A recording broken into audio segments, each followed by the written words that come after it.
Just ahead on CTV News. Family and friends gathered to pay their final respects to a beloved community activist. I'm Katara Jones. I'll have more details coming up on CTV News. Plus, Vice President Harris speaks to Prince George's youth. So today I came by to express my gratitude for the work you, like so many across our nation, have been doing to lift up our fellow American. At a time when she said she wanted to deliver a message to the country, she chose us. She chose Maryland. She chose Prince George's County. And the state honors Marylanders killed in crashes this year. Those stories and more on CTV News, starting now.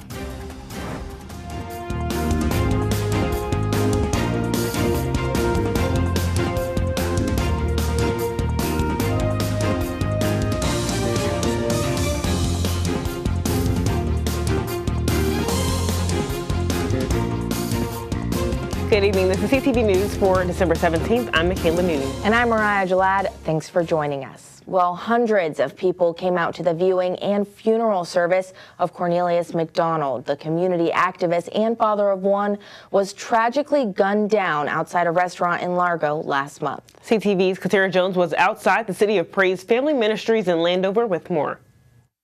He wanted to help everyone. They took him away from us too soon. Cornelius McDonald was one of a kind and a bright light here in Prince George's. The 33-year-old community activist truly touched the lives of everyone he came around. It's been more than 2 weeks since he was fatally shot outside of Jasper's, a popular restaurant in Largo, back on November 30th. Today, family, friends, and community members from across the county and the district came out to say farewell to Neil. His cousin, Melvin George, says McDonald helped him create his own nonprofit called Stand on Business Foundation Incorporated while he was still serving time in prison. The pair even had plans to meet up once George was released, but that unfortunately never happened. Neil was definitely a big impact in my organization. While I was in prison, he was showing me how to do a mission statement, showing me how to do the business proposal. He actually paid for, my organization to get started. McDonald was not only a father to a young son, he was also a beloved community activist. He founded the organization Stay Solid, which provides support to youth and young adults dealing with mental health issues. Jacqueline Truman says she's known McDonald through the DC nonprofit Good Projects. I knew Mr. Cornelius from Good Projects. He worked with me, my family, my children. We knew him every day. He helped me to get through school. He helped me, my family, in so many different ways. Police charged 35-year-old Terrell Bailey with McDonald's murder. Reports show that Bailey and McDonald got into an argument inside the restaurant before the victim was shot. Neil was definitely a positive figure in the DC, Maryland area, and it's just sad that we're losing good men to gun violence. Now the suspect in this case, Terrell Bailey, has been denied bond. Katara Jones, CTV News. All right, Katara, thanks so much for that report. Meanwhile, Vice President Kamala Harris paid another visit to Prince George's County earlier today, joined by Maryland elected officials, Governor Wes Moore, and Senator-elect Angela Alsobrooks. Harris addressed a crowd of students and recent graduates. She delivered a message to her supporters that although the outcome of the election was not a success, there is still hope and work to be done. And I am here to reaffirm our shared commitment to the work ahead. Over the past several weeks, since the election, I have received tens of thousands of letters from people across our nation, many of them young leaders. These letters share a common theme. Yes, there is disappointment, but there is also resolve for the future. Now, it is currently unknown about the future of Harris's political career. It will look like when her term ends in January, but many believe her career is not finished as she just turned 60 this October.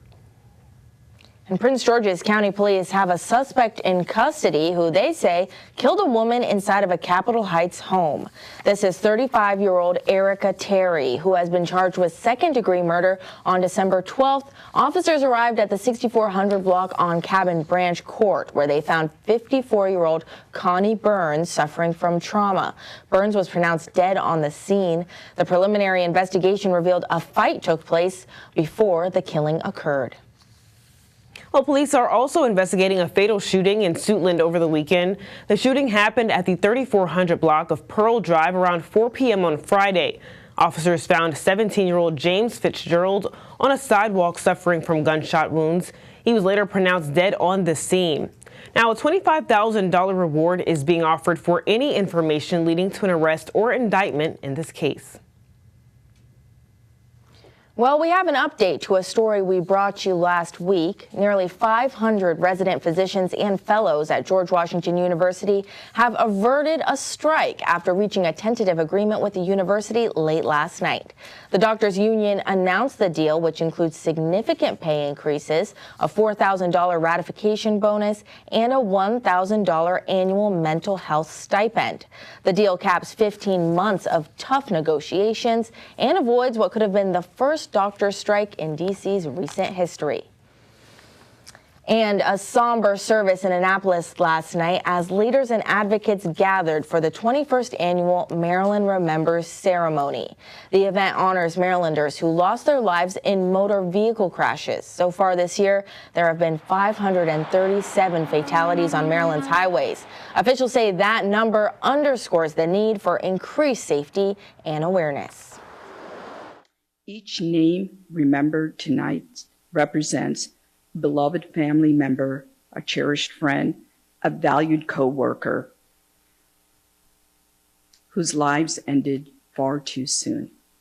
We are committed to turning grief into action by working tirelessly to create safer roads and to prevent future tragedies. And with the holidays upon us, the state is providing overtime funding to local and state law agencies for road safety enforcement efforts. A statement from the federal government regarding increased drone sightings in the Northeast implies that citizens have no reason to panic. With the increased usage of drone technology by government entities, government agencies suggest sightings will increase as well. Sightings such as stars, helicopters, and other aircrafts that could be mistaken as drones have also inflated the number of drone sightings. As of now, there is no outside threat of drone technology to civilians. And with D.C. trying to lure the commanders back into the nation's capital, a non-binding agreement has been reached stating the commanders would cover the cost of demolition at Northwest Stadium and pledges that it will invest in the revitalization of the property if the team were to leave Prince George's County. While county and state leaders are in favor of the agreement, Governor Wes Moore has not yet signed off on it. As for county residents, regardless of whether they are in favor of the commanders staying or leaving, they just want to make sure they aren't stuck with an abandoned property like RFK Stadium has sat since the team left in 1997. And you're watching CTV News. I'm Mariah Jalad. And I'm Michaela Newton. Still to come, Pepco recently gifted a local church with a big gift right before the holidays. Find out the reason for the donation and the commitment the church made. Back in a moment.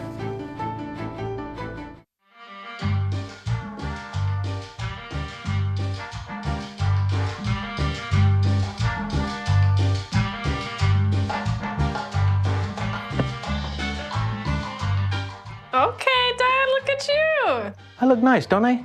I see you. Yeah. Adding your own flavor to fashion comes with age. Let's go. Oh, man, that's the best one yet. Forgetting how to add doesn't.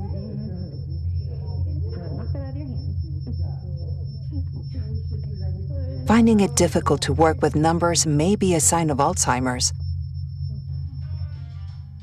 Dad, are you okay? An early diagnosis can help improve the quality of life for your loved one. All right. High school. Yeah. Hey, Dad. Do you want to talk about what happened earlier? Learn the warning signs of Alzheimer's. Some things come with age. Some others don't. Love is a lesson that doesn't end. It knows no conditions, so you better buckle in. Love keeps you on your toes. It never stops, only grows. Love isn't easy, it's a commitment, especially when they're being their most resistant. Love is finding the right seat so you can take a breath. But remember, love isn't lax, it always double checks. Check that your kids are in the right seat at NHTSA.gov/the right seat. Teachers are dynamic leaders shaping a new generation, innovating to prepare students for our fast-changing world. They're skilled experts, discovering a universe of solutions, telling stories, inspiring, mentoring, connecting cultures, leading by example. Teaching is a journey that shapes lives. Are you ready to begin? Explore teaching at teach.org. A Maryland mother facing murder charges for the drowning death of her infant is now deemed incompetent to stand trial. The Montgomery County District Court made the decision Monday after 37-year-old Mackenzie Colgan had a mental health evaluation. Police shared that Colgan admitted to killing her daughter after telling the family she was giving the girl a bath. Court documents also reveal Colgan wanted to, quote, end everything and planned to kill herself, her 2 children, and her husband. She will receive treatment at a mental health facility until her next court appearance on May 27th. Well, a Maryland man accused of involvement in the January 6th insurrection is hoping to travel to El Salvador for a 2-week vacation, but to do that, Carlos Ayala needs the permission of a federal judge.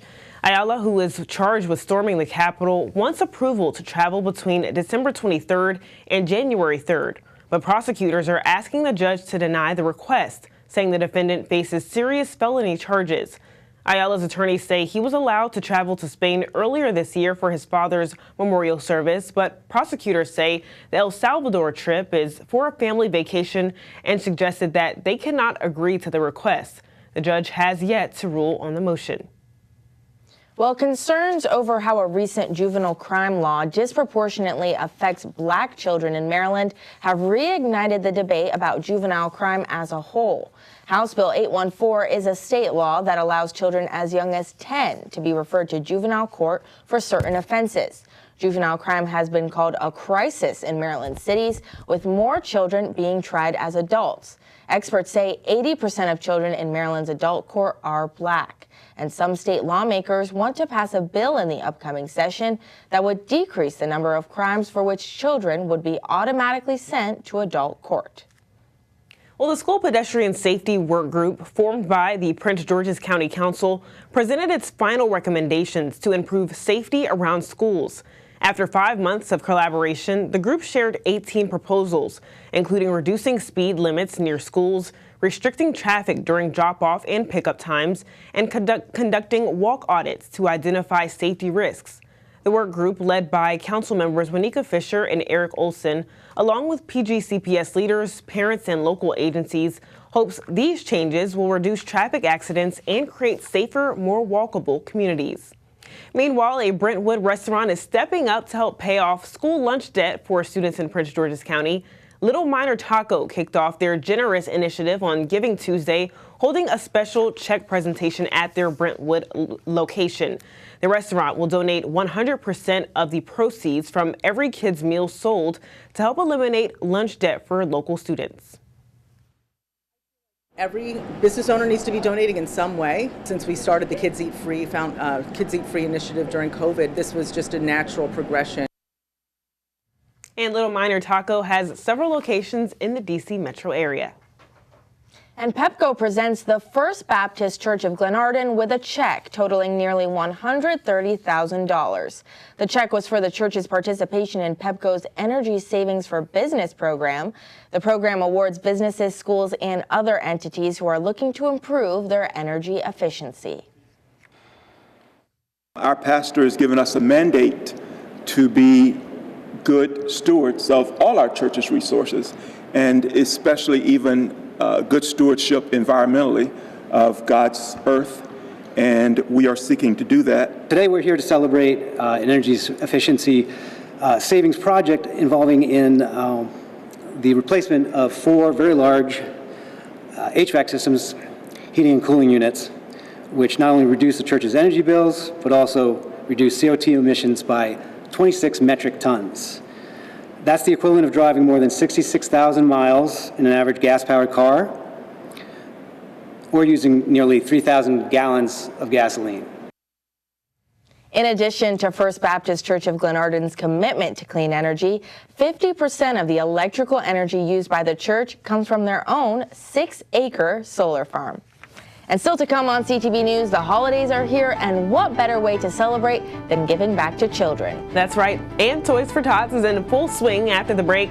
Find out from organizers how you can do your part. We are women first, but women with disabilities last. During a military exercise, we crashed and I broke my neck. When I was in the Air Force, an accident changed my life. I couldn't have imagined the injustices I would face. Every day, women like me go to the doctor for annual checkups for conditions like breast cancer. Early detection saved my life. But women with disabilities face a cruel reality: inaccessible medical facilities and equipment. In the 25 years since my injury, I have not seen a gynecologist.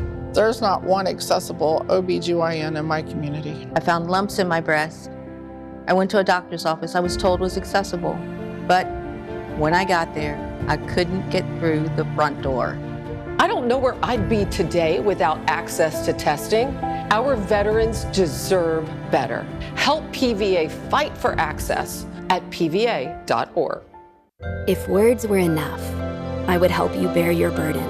I would watch each child of yours grow strong and true. Teach them to read and to write and to sing, so that their voices be forgotten nevermore. If words were enough, I would sate your hunger, and you would know you are my sister, my brother, my child. If words were enough.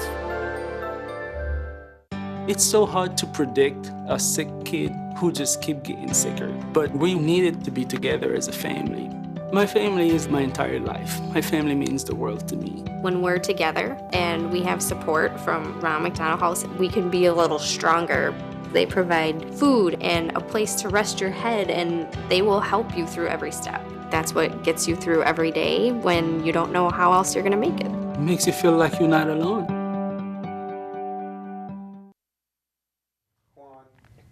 Welcome back. Acting County Executive Tara Jackson announced that she's appointed Barry Stanton to serve as the county's acting Chief Administrative Officer.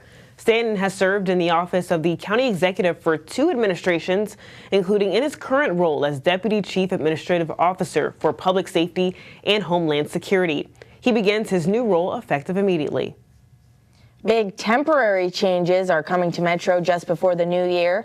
Between Friday, December 20th and Monday, December 30th, Metro will close several downtown stations for major track and signal upgrades. From the 20th to 26th, Farragut West, McPherson Square, and the lower level of Metro Center will be closed. And from the 27th to 30th, closures expand to include Federal Triangle, Smithsonian, and L'Enfant Plaza's lower level. Free shuttle buses will run between affected stations. And Metro says it chose these dates to minimize impacts since ridership drops 40% during the holidays, and all stations will reopen December 31st. Maryland's congressional delegation is bringing home the bacon. Lawmakers have secured nearly $400,000 in federal funding aimed at supporting 5 Maryland-based projects focused on environmental, cultural, and historical conservation efforts within the Chesapeake Bay watershed. The federal grants were awarded to 5 projects, including $150,000 to the Anacostia Watershed Society to expand its volunteer program, which is working to restore 20 acres of native forest and wetland habitat. Well, legal and financial experts say don't wait until it's too late. You should start your estate plan now. Early estate planning can protect assets, reduce family conflict, and prevent costly mistakes. State Attorney Nicole Hewitt says every plan should include a financial power of attorney, advanced medical directive, and a will. And financial advisor Lauren Debelius warns against using DIY templates or trusting social media advice, which often leads to crucial errors. Instead, she says it's important to consult professionals to create a holistic plan and update it regularly. Well, spread holiday cheer one toy at a time. The Marine Corps Reserve Toys for Tots program is back in action, collecting toys to bring joy to children in need this holiday season. Donation boxes are out and community drives are underway. Organizers say new unwrapped toys for all ages are in high demand. We have 875 local chapters in all 50 states, D.C., Guam, Puerto Rico, Virgin Islands, to collect toys and sort them by age and then identify children in need in those communities and distribute them in time for the holidays. And that's for any holiday that enjoys any kind of gift-giving exchange, Christmas, Kwanzaa, Hanukkah, Three Kings Day, whatever the case is, just getting toys into the hands of children who otherwise would have been forgotten. We have several, full circle stories where we have these individuals who are currently serving in the Marine Corps today because of Toys for Tots, right? When they were a little child, they were kind of down on their luck, and they remember and found out that they received toys as a child from the Toys for Tots program. And here's a fun fact. The iconic Toys for Tots logo was designed by Walt Disney himself. Since 1947, the program has delivered holiday magic to millions of children through generosity and volunteer efforts. Now, for more information on the program or to find out a drop-off location near you, make sure you visit toysfortots.org. And Simon Buggs is here with our Tuesday Sports page. That's right. What you got for us today, Simon? Well, guys, I have some very interesting news from the world of college football in store for today. Don't go anywhere, sports fans, because coming right up, former Terps Billy Edwards Jr. and Roman Hemby make a big decision regarding their college careers. I'll have more details after the break. Stay right there.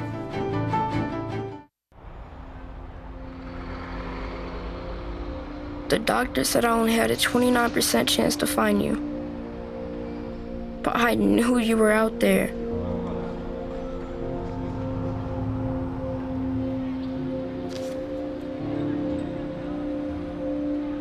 Every night, even when my heart was sad, I wished for you to sign up. I got so sick that I couldn't go to school, but I still made people laugh. But when we matched, it was the best day ever. Dear donor, your blood stem cells saved me from leukemia. Thank you forever and ever and ever. Sincerely, Owen.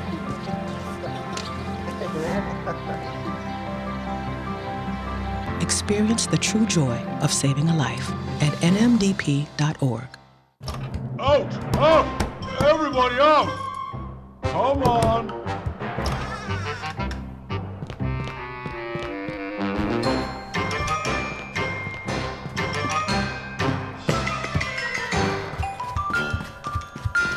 Good job. Under 2 minutes. Keep your loved ones safe from home fires. Practice a 2-minute drill until it's part of your routine. And test your smoke alarms monthly. There's nearly 678,290,000 kids under 5 around the world. But what's so important about being 5? Well, children who live to age 5 are twice as likely to reach adulthood. That's why vaccines matter so much. For 40 years, Rotary and partners have delivered vaccines globally. Like here and even here, in your neighborhood and around the world, Rotary is ensuring children grow up safe from preventable diseases.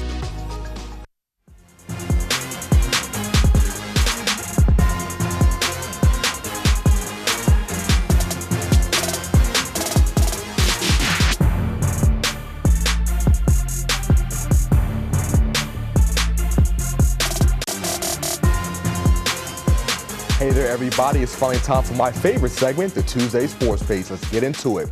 We start with some Terps football news as quarterback Billy Edwards Jr. announced that he was entering the transfer portal last week. And the Virginia native has made his decision as to who he will suit up for in 2025. Edwards will be moving to the Midwest to play for Wisconsin next year. Edwards became the second QB to commit to Wisconsin behind former San Diego State quarterback Danny O'Neil. In his 11 games that he started for the Terps this past season, Edwards completed 65% of his passes for 2,881 yards to go along with 15 touchdowns and 9 picks. Maryland finished the season at 4-8. And another former Terp is on the move as running back Roman Hemby has entered the transfer portal as well. Hemby had a lot of hype coming into 2024 as fans hope he'd regain his 2022 form where he rushed for 989 yards and 10 touchdowns. But Hemby's 2024 season was up and down as he rushed for 607 yards and 6 tubs on 134 carries after rushing for 680 yards and 4 touchdowns in 2023. The former 3-star recruit has 1 season of eligibility remaining. Moving on to the major leagues, the Baltimore Orioles have signed a player from overseas, inking a 1-year deal with right-handed pitcher Tomoyuki Sagano. Sagano has spent his entire 12-year baseball career playing for the Yomiuri Giants of the Nippon Professional Baseball Central League in Japan. The 35-year-old has some talent, winning the Central League's MVP 3 times in 2014, 2020, and 2024. He is also an 8-time All-Star as well.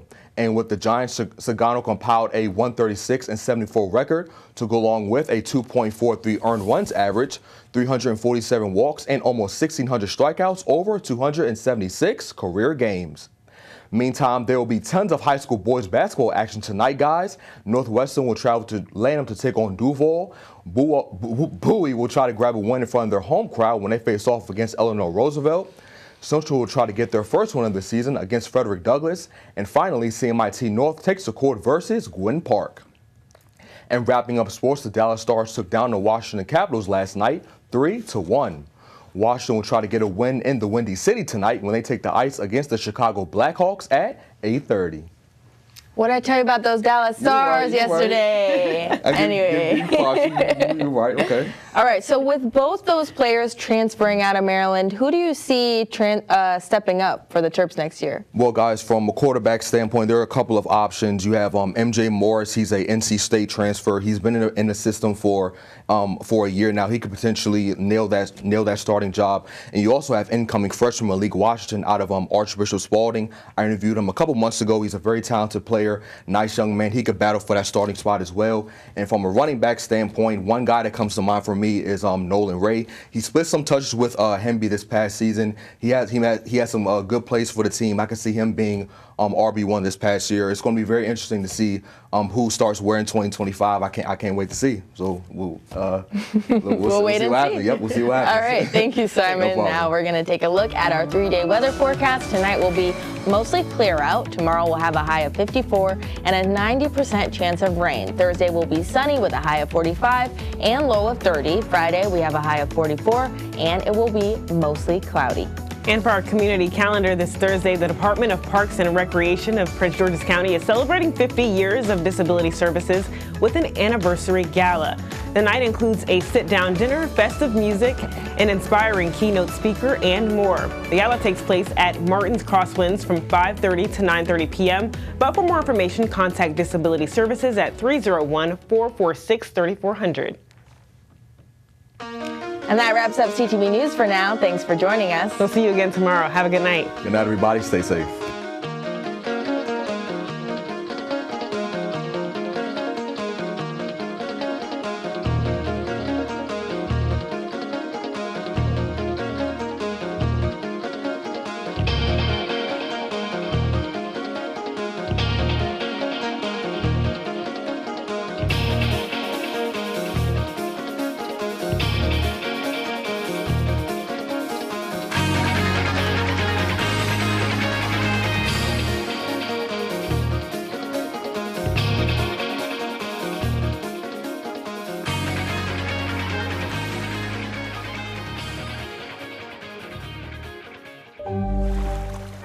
If love were a threshold, we could cross every ocean to understand whale song and coral, crab and plankton. If love were strawberries and wheat, we could shape it into a sweetheart dessert, passing our lips as if we had only tasted earth once. And if love were hanging from the branches of the pine and palm, acacia and fir, we could be indivisible from the tiger, the turtle, the bison and birds. If only our love were larger than wildfire and faster to take root. If only our love were more swift than the eye of the hurricane and strong enough to break storm surge. Here is the boldness of our love in one hand, our strength against what we might lose in the other. Can we love more? Yes, yes, yes.